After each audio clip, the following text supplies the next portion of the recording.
দেখে নেওয়া যাক বিশেষ প্রতিবেদন। প্রার্থী থাকলেও লড়াইয়ে নেই কংগ্রেস। আলিপুরদুয়ারে তাই লড়াই এবার ত্রিমুখী। তৃণমূলের ধসে 5 বছর আগেই ভেঙে গেছে বাম দুর্গ। এবার কি হবে? ঘাসফুলের দিকে কতটা চ্যালেঞ্জ ছুঁড়ে দিতে পারবে পদ্ম? কতটা লড়বে আরএসপি? আলিপুরদুয়ার জবাব দেবে 11ই এপ্রিল।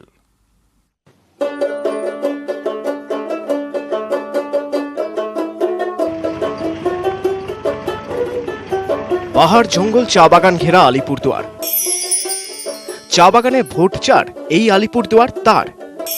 আলিপুরদুয়ার লোকসভা কেন্দ্রটি তপশিলি উপজাতিদের জন্যই সংরক্ষিত। এখানে তপশিলি উপজাতি ভোটার প্রায় 38%, প্রায় 9% গোর্খা ভোট।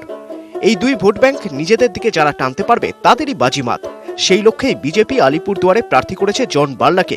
একসময় আলিপুরদুয়ারের অনেকেই মনে করতেন পাহাড়ে নেতা বিমল গুরুং হলে ডুয়ার্সে নেতা জন বাল্লা। 2006-07 সালে যখন গোর্খা আন্দোলনে পাহাড় অশান্ত, তখন সমতলে গোর্খা আন্দোলনের বিরোধিতা করে আদিবাসীদের এককাট্টা হওয়ার ডাক দেন জন বাল্লা। আদিবাসী বিকাশ পরিষদের সেদিনের নেতা এখন গেরুয়া জার্সিতে। এখন তিনি গুরুংয়েরও কাছের। চা বাগানে কান পাতলে শোনা যায় আলিপুরদুয়ারে বিজেপি প্রার্থী হিসেবে জন বাল্লাকে দাঁড় করানোর পিছনে নাকি বিমল গুরুং রোশনগিরিদের ভূমিকা রয়েছে। যদিও এই প্রসঙ্গে এড়িয়ে যাওয়ার চেষ্টা করেছেন বাল্লা। জাত জাত মধ্যে লড়াই করলে আমাদের সংসার চলবে না, বিকাশ হবে না। তাই জন্য আমরা লড়াই করছি না, আমাদের পাশে আছে, সবাই পাশে আছে।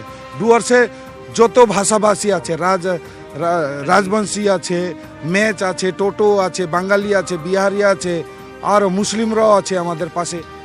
এইখানে কোনো বিভ্রান্ত নাই। আলিপুরদুয়ারে পিছিয়ে পড়া একাধিক জনজাতির বাস। কয়েক বছর আগে পর্যন্ত টোটোদের ভাষাই অনেকে বুঝতে পারতেন না। সেই টোটো পাড়ার সঞ্জিত টোটো এখন তুফানগঞ্জ ব্লকের আধিকারিক। তৃণমূলের দাবি, মমতা বন্দ্যোপাধ্যায় সরকার যেভাবে সামাজিক অর্থনৈতিক উন্নয়ন করেছে তার সুফল পাচ্ছেন আলিপুরদুয়ারের সকলেই। সেই উন্নয়নের দাবি তৃণমূল প্রার্থী দশরথ তির্কের অন্যতম প্রধান অস্ত্র। আপনারা জানেন যে জন বাল্লা এর আগে উগ্র গোর্খাল্যান্ডের তত্ত্ব সামনে রেখে এখানে যে দিনের পর দিন রাস্তা অবরোধ, দিনের পর দিন বন্ধ করেছে, এটা এখানকার মানুষরা পছন্দ করে না। আমাদের এই এলাকার মানুষ শান্তিপ্রিয়, সহ অবস্থানে বিশ্বাস করে। জন বাল্লাদের মতন জঙ্গিপনা এই এলাকায় মানুষ অ্যাকসেপ্ট করে না। 1977 থেকে আলিপুরদুয়ার ছিল বাম দুর্গ। প্রথম ধাক্কা 2014-য়।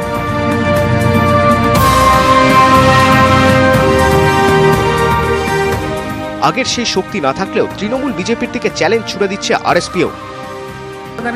অনেক প্রবলেম আছে টি গার্ডেন ওয়ার্কার্সদের। মিনিমাম ওয়েজ, পেনশনের প্রবলেম, জলের প্রবলেম, স্বাস্থ্যর প্রবলেম, কৃষকদের প্রবলেম। আচ্ছা, কি বলে, বনবস্তি। আমাদের কনস্টিটিউয়েন্সিতে অনেকগুলো বনবস্তি আছে। এখন তো আমরা জানি বনবস্তি উচ্ছেদ করে দেওয়া মানে কথা উঠেছিল, কিন্তু একটা স্টে অর্ডার লাগানো হয়েছে।